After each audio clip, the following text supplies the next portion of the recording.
This is Nintendo Power, volume 264, featuring Pokemon Black version and White version. We have the subscription edition here, and we have two cover variants for the newsstand edition. Cover 1 of 2, which is Pokemon Black, and then cover 2 of 2, which is Pokemon White. The back covers of the magazines are exactly the same.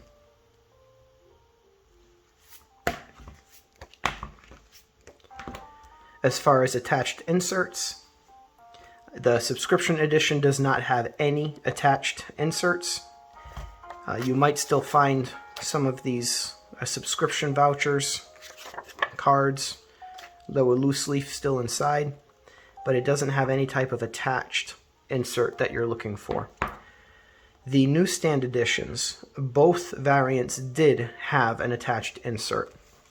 On page 48 and 49, what you're looking for is the subscription card.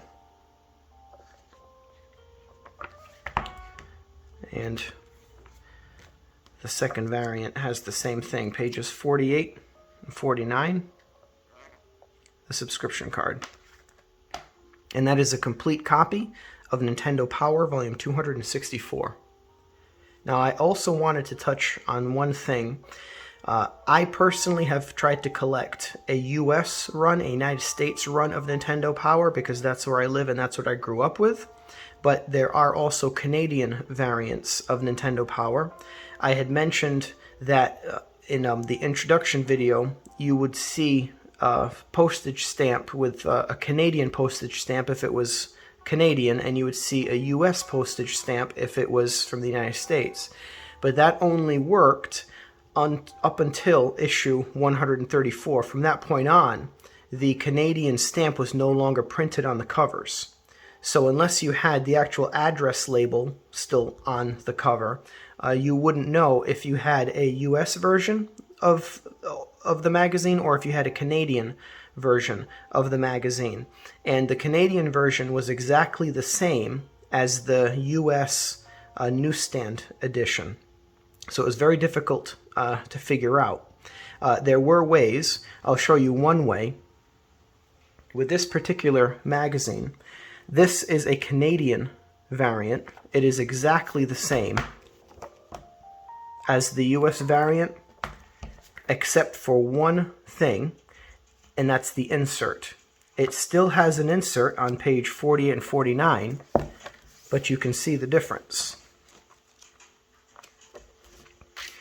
Here it says, "Attention Canadian readers." So you knew that this was a Canadian magazine. The US run had this type of an insert. So if you want to collect a purely US run, you would have to look through the inserts inside and see if there was any indication that they were for the United States, which is the ones that I showed you on the camera, or if they were for somewhere else, like this.